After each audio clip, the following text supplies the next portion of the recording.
Welcome to another week of Barstool Perspective, where we give you a rundown of the last week's news in booze and various vices.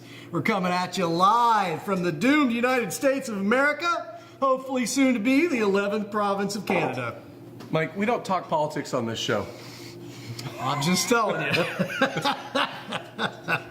Folks, the second before we went live on camera, Mike's last sentence ended with dog poop and Coke. Why? Well, let's find out. Our first story, Jack Daniels has won another round in a lawsuit against dog toy maker that has made a dog toy that looks like a Jack Daniels bottle. Mike, you are a lawyer yourself. I don't know anything about intellectual property law, but I don't see the problem. I mean, it's a parody, right? Is it? What's it look like? Yeah, so it's a parody. It's called it's called Bad Spaniel, old number 2 on your Tennessee carpet. I mean, I don't know anything about intellectual property law at all, but I would think that falls well within parody. I mean, you're not going to mistake that for Jack Daniels. What are you're going to accidentally drink that dog toy? No, well, what the federal judge said has that the VIP products parody tarnishes Jack Daniels' brand by associating it with dog feces. I think I do that with Jack Daniels all the time. Yeah, it kind of seems like I mean, dogs. I think Jack Daniels doth protest too much, quite frankly. I mean, we've all had the Jack Daniels shits the next morning. I think they should shut up and be happy about it, but sure. Mike, did you know cocaine is no worse than whiskey?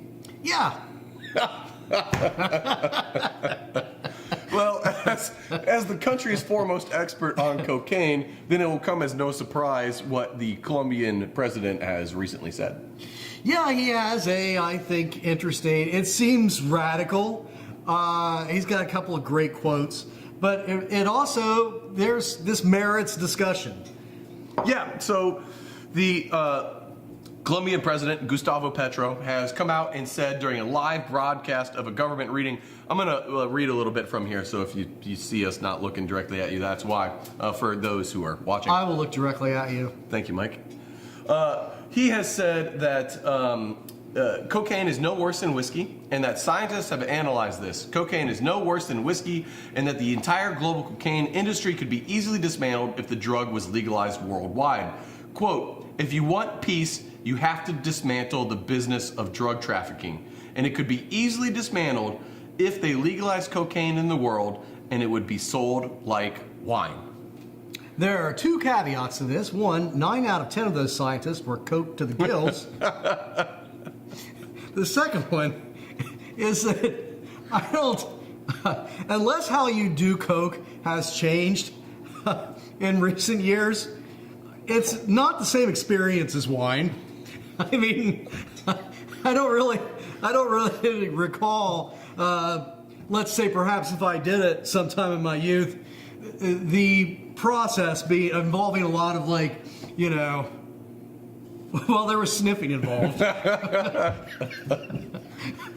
Well, I like the idea of just going to a local restaurant and calling the coke-allier over and saying, what's your finest vintage of cocaine that I should snort with tonight's meal? Right.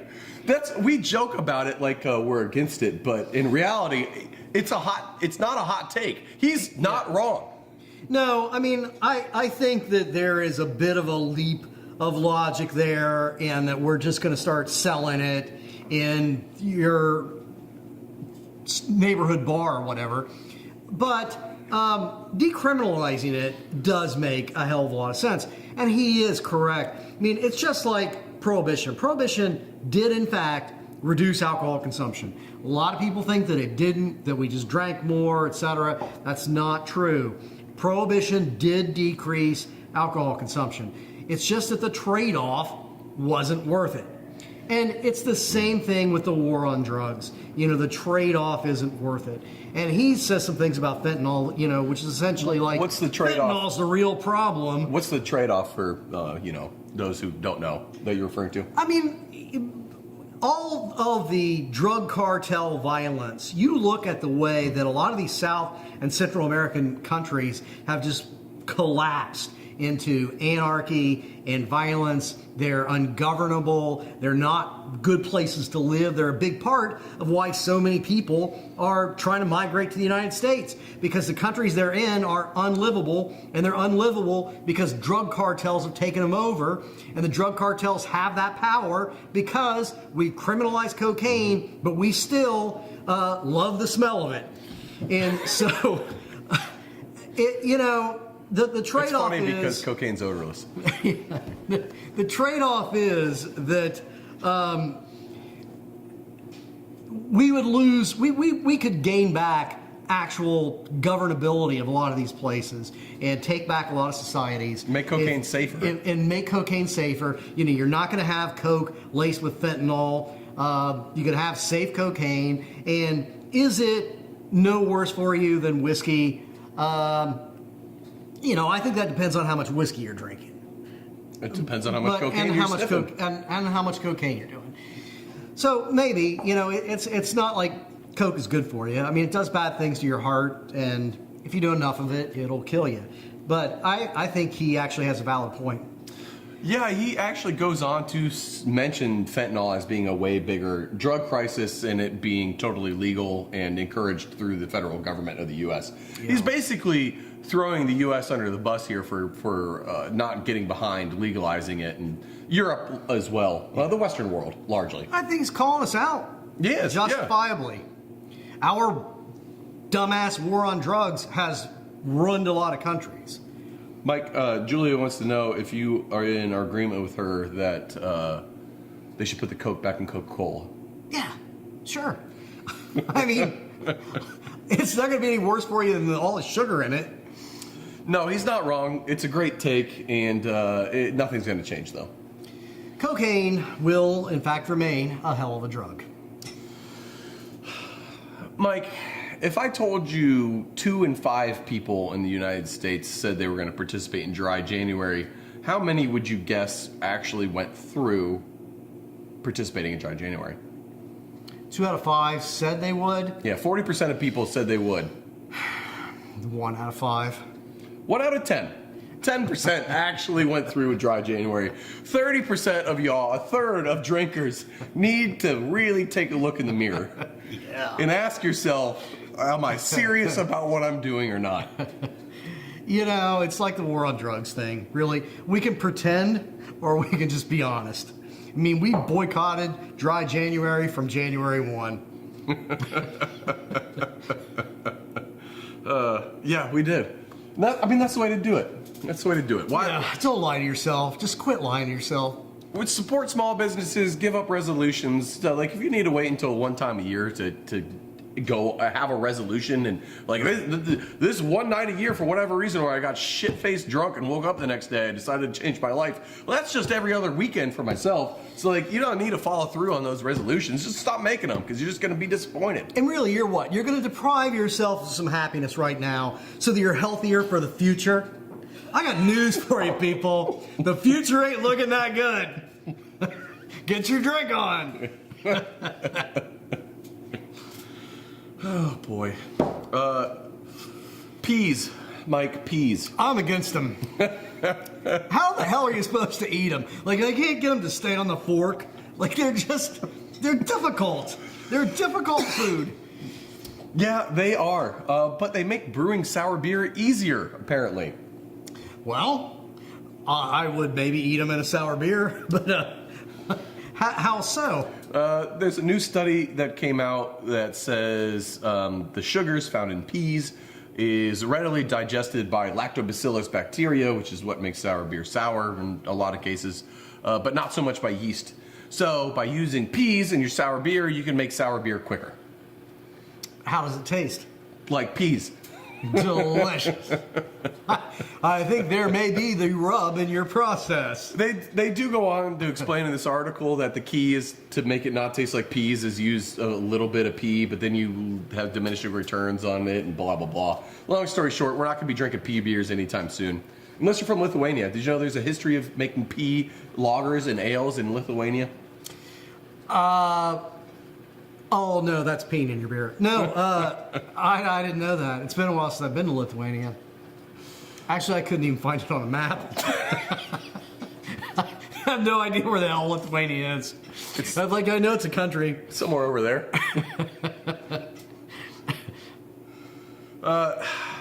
Tariffs. I'm going to get them. You're going to get them or you're against them?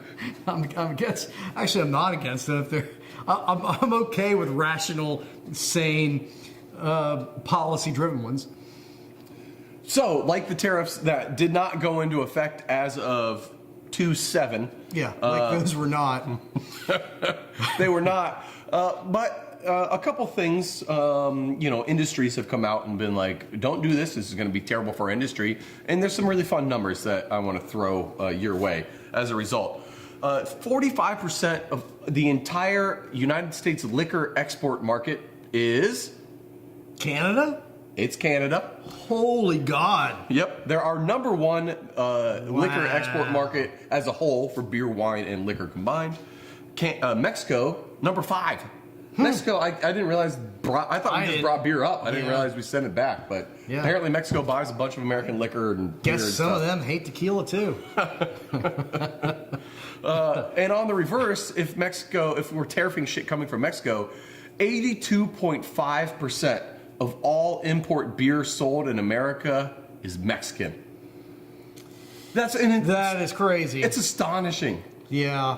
Well, I mean, we talk a lot about Modelo and even these other brands, Pacifico, etc. So, yeah, we've been doing this beer taste-off, the best of the worst beers in the world. Check out our shorts channel if you haven't seen them yet. Yeah, so we got a whole lot of shorts. They're dumb, but they're kind of fun, and we're actually shocked a lot about the beers that we prefer to others when we taste them side by side. 45 minutes to the semis. Yeah, that was shocking. But we're going to do a tariff war series today. We're gonna pit Canada against Mexico. I don't think you caught the memo from producer Dan. He doesn't want to frame it that way. I don't care. We're going to do that anyway, but we might not just call it that for the shorts, but it will be featuring a large amount of Canadian and Mexican imports. It'll be good fun. And the thing with those tariffs, I mean, we saw that he announced those tariffs and just got absolutely bitch slapped, and that got shut down like 10 minutes later. And you have to think a state like Kentucky politicians weren't going to come out and vocally oppose those tariffs, but my God, what that would have done to Kentucky economy would not have been good. Oh, dude. Yeah, that. Thank you for mentioning that, because a stat I didn't even tell you is that Brown-Forman, makers of Jack Daniels and Buffalo Trace, among a bunch of different brands, 51% of all of their sales exports. 51% of the company's revenue comes from exports. And the majority of that exporting nation or importing nation being Canada. Yes. And Europe, who are also looking at tariffing. That would have been a lot of real jobs and a lot of money out of pockets on multiple stratospheres. In the top 10 countries that we export to alcohol, the United States, the only one that wasn't on the potential tariff list that's been mentioned, Japan. That's it. That's the only country. All the other top 10s were Europe, Mexico, or Canada. Yeah. Like crazy. Or China, too. And Japan does, I think, drink a fair amount of They're actually Kentucky number 2. bourbon. They're number 2. Yeah. They're number 1 just specifically for bourbon. They love our bourbon. I like the Japanese. Also on that list is Just throwing that out. Barley. And, we have the breadbasket in America, which is like the Dakotas down into fucking Kansas or whatever. Sure. That's called the breadbasket. But the majority of malting barley actually comes from just across the border up in southern Canada. Yeah. The colder weather helps with the Yes. protein content, what we need. We need a little bit higher protein content for malting barley versus what you want for flour, blah, blah, blah. It's a cold weather crop. It's a cold weather Canada's crop. big barley grower. So malt would be going up 70% of all cans, beverage cans in America come from Canadian aluminum, which would obviously make that go up. So, just good stuff all the way around. If you're a drinker, great stuff. Yeah. Well, speaking of Mexicans, Mike, it looks like that was the only thing that saw growth last year for beer. Mexicans? Mexican beer. It looks like Utah and Oklahoma as a state went up on alcohol consumption, but every other state finished down. Were they up a lot? No, Utah 0.3% and Oklahoma 0.1%. And I wonder if that 0.3% accounts to the same level of Mormonism continuing to drop in Utah. Yeah, there's like 50 non-Mormons that moved into Utah. That's that. What's going to happen in that state when Sundance comes to Cincinnati? I don't know. I think it's going to be interesting. Yeah, there is a rumor out there that Cincinnati really is. I thought when they did this whole Sundance thing, they named Cincinnati as one of the cities that they might move the Sundance Film Festival to, and I thought they were just throwing Cincinnati in there as a token. Like, we're going to pretend we care about any place outside of the West and the mountains and ski country. But there's a rumor out there that it's going to happen, that we're really going to get Sundance. Yeah, which is nuts. I mean, it would be great because we got some good theaters here. I mean, we have the city kind of built for it. But pros and cons. I mean, I think that there's going to be a level of douchebaggery that comes with that. Sure. That, traffic and nonsense, etc. But I think it's going to, it would certainly help some really high-end restaurants stay around and relevant and get good coverage. I think it'd be a positive overall. Adam Rabinowitz says it's definitely not coming here. Well, I don't know, whatever he knows. I told my wife last night that I'd broken it down, I'd done the math and all the calculations, and if Sundance comes here, there's exactly a 42% chance that I'm going to sleep with Demi Moore. It's mathematical. I have tables. She didn't believe my math, but Is that part of the wooing process with you and Demi's? You pull out your charts? Yeah. I show her there. I explain where Kevin Bacon is, where I am. Yeah. Oh, nice 7 degrees of Kevin Bacon callback. Right now you're 4 degrees away from Trump. God. Right now, in this room, you are 4 degrees from Trump. I am 3. How's this? Our accountant is cousins with J.D. Vance, who's obviously the vice president of Donald Trump. Oh, wow. Yeah, isn't that nuts? We're going to have to revisit that accounting thing. No, they're all great. But you should revisit giving me my bottle opener back, Bogart. Tariffs, Mike, tariffs. Speaking of things American, Anheuser-Busch, which, let us remind you, is a Belgian company owned by Brazilian venture capital, has decided that in an effort to continue to conform with Donald Trump's decrees of America First and anti-DEI, have decided that the word domestic is a terrible way to describe their beer, and American is much better way to describe Budweiser. It is American beer. That is the most hypocritical bunch of nonsense I have ever heard. But it is crazy how much Anheuser-Busch has leaned into America once they became a foreign company. So, yeah, screw those guys. Yeah, it's it's just more pandering to the lowest common denominator. But here's the thing that I kind of like this idea, but let's actually define what beers are allowed to be called American beers. Great point. I'm with them. I'm with this CEO. Yes. If your beer is owned by an American company and made in America, you get to call it American. If it's not, you don't. You don't even get to call it domestic, bitch. Wouldn't that be amazing if Budweiser became an import? Yes. Which is what it should be, because Yeah. you're right, it's owned by Belgians. Yeah. I mean, I think it's crazy. There is something valid here. Nothing this dickhead is saying is valid, but there is something, the CEO of Anheuser-Busch, whoever that guy is. But, You kind of pointed this way. I said, God damn, going hard. you're kind of a dickhead, but You're not it's- wrong. That's well, why I thought it was real. The whole, I hate it when you go to a bar and, like, they list the domestics and the imports, and like Sam Adams is an import Yes, and Budweiser is a domestic. It's inaccurate. So there is something to this. None of what comes out of this guy's pie hole makes any sense. But there is something to the idea that we should actually clean up that phraseology, that terminology. You know, calling yourself American should actually mean you're American. Yeah, I love this actually as like a. We should co-opt this. Mm-hmm. We kind of need to co-opt this actually. Yeah.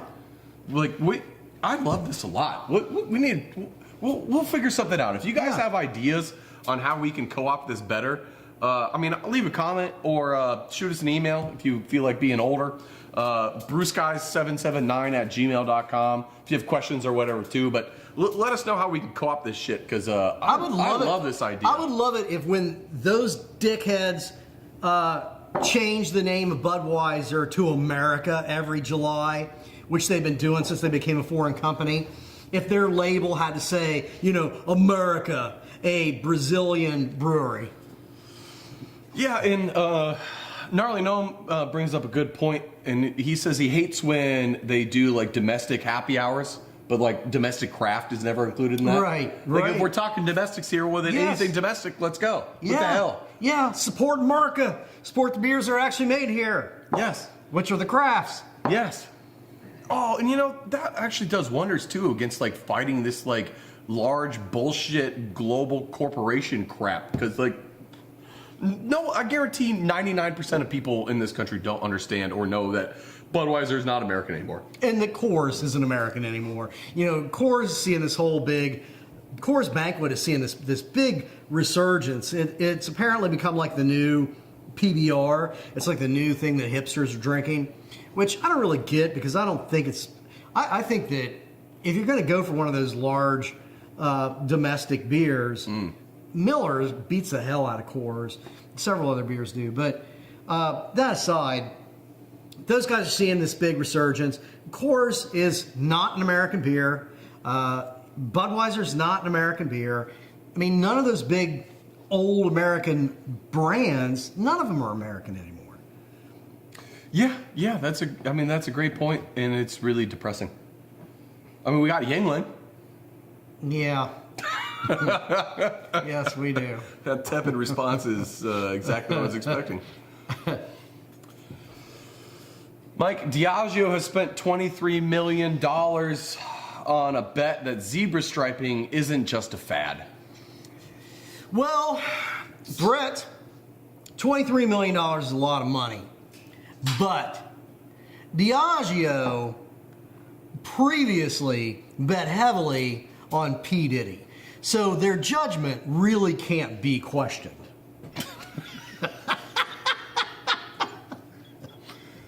Yeah, you know what? That's a great point. They do have good foresight. How they caught that before anyone picked up on it? I mean, like, people in the know, where 50 Cent was calling it out since before it was cool, but like Diageo pulled out back in October last year. Yeah. So maybe they're onto something here. Maybe zebra striping is going to stick. Here's what I don't get.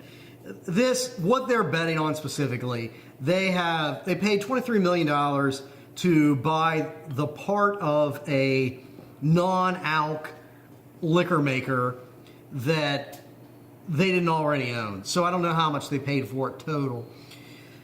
But I don't understand non-alc liquor. And for one thing, can you even, I mean, I think they refer to it as a non-alcoholic distillery. Yeah. But you're not really distilling anything, right? I don't know. They're probably distilling water or something. Like, how do you make essential oils with distill? But I mean, so liquor, they're doing like a Captain Morgan's non-alc and 2 or 3 other things. Why is it non-alc liquor as opposed to just like sugary, cinnamony, mixed drink stuff? What the hell separates non-alc liquor from like margarita mix? Well, they want fancy cocktail joints to pick up bottles and have it behind the bar and then be able to make you like a fancy mocktail. So really, it's aesthetics, and it's the whole... It's aesthetics, oh, yeah. I will reach behind the bar where the liquor is. That was very Gen Z of you. It's all about the aesthetics. They're vibing, Mike. Ride them vibes, drink your mocktails, get your cortisol cocktails in you, and, just ride off into the sunset. Yeah. Sober. It's like something you probably, as a parent, you do with, like, your kids. Like, I'll get the, yes, I'll pour you your wine, Johanna, which is like milk or something, Like, cheers. It's a pretend game. She'll cheers with her water or juice or whatever. Yeah. Yeah, that's fun. Yeah. Grow up! Grow up and drink liquor! Oh, I want to go a couple stories back here. When you were talking about cocaine being sold at bars, you buy a Was I for it? You buy a beer and a shot. Well, buying a beer and a rail could be the new thing. Right. Here's your Budweiser, sir, which is owned by the Brazilians, and here's your Colombian cocaine. See, it's all imports all the way down. If Gen Z would stop being such pussies, that could be a Gen Z Boilermaker right there. Well, that's actually a great lead into our next story. That wine industry is not doing great. We talked about it last week, how the only bright spots were like the value brands. And you pulled some fun data, which we'll circle back to. But the Gen Z thing, the Wine Institute of America has decided they're going to cure the Gen Z loneliness epidemic. And what they've decided is, through their research in Zillennials, which is aged 25 to 45-year-olds. Zillennials? Yeah, that's what they call them. Do you have any more comments on that? I know you do. I'm sure the Zillennials are zebra striping. And a bunch of other words that are going to piss me off. So here, Mike, here's what they found. I want to read you some quotes here. Oh, God. What was remarkable was how quickly the conversation became very dark. The top concerns of respondents were financial stress, followed by pressures of time. Fair. Many of them had a side gig, in quotes, in addition to a full-time job to combat rising costs of living and achieve their end goals, home ownership or having a family. Yeah. Just meaning they're having to work 80 hours a week to earn a living. Yes. Yeah. So Zillennial life is difficult, but wine can be playful, fun, and energetic as a way of self-care. That is what they're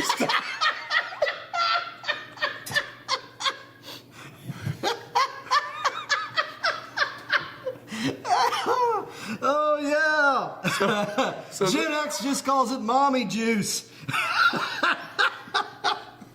So this has led the Wine Institute to come up with a new campaign slogan: "Wine connects." And they're gonna try to get millennials out and socialize and cure their woes. Or just put down the phone and talk to somebody. But sure.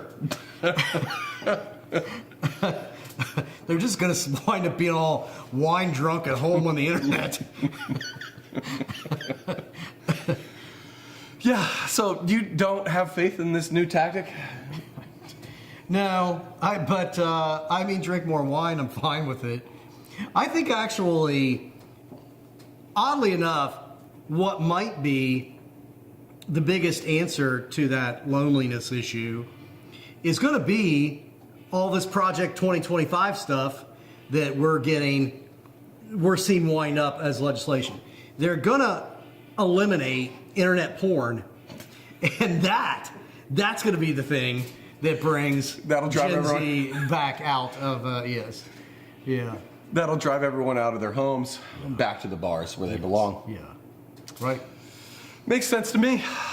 If you have any theories on what's going to get Zillennials off their asses and back to the bar, leave a comment or send them to our email address, bruceguys779@gmail.com, and we'll read your questions on air and answer them. You know, it is a serious thing. Like, you go to a bar and, like, try to talk to another human being, just, like, strike up a conversation. I generally Have you don't like to noticed- do that, but yes. It's the point of bars. But my God, younger generations now, I mean, that's like you're some sort of, you're clearly Ted Bundy. Like, it's some sort of odd stalkery thing that someone else that sits at a bar, you know, wants to just, like, have a random bar conversation. Listen, if Elon Musk can do the Nazi salute and claim autism, I can sit at a bar by myself quietly and claim autism. So, you know, mental. It's a mental handicap. It's not my Well, fault, Mike. right. I got plastic in my brain. Yes, we have covered in the past that autism is the new constant out for just being a dick. Not saying it isn't a real thing. I'm just saying that it's like it's a modern excuse. You know, why are you being such an asshole, Brett? I'm not. I'm autistic. Oh, it's a disease. I'm sorry.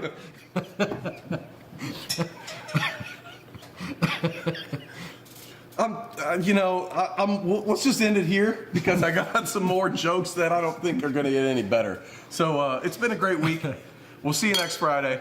Check out our shorts. Ooh, if you haven't bought a copy of our book yet, you can do so at CincinnatiBeerBook.com, and we'll sign it and ship it to you. It'll be fun. We'll sign it whatever you want to It'll be say. a blast. As long as there's no slander or libel or whatever, then we're good. But profanity's fine. Have a great week. Cheers.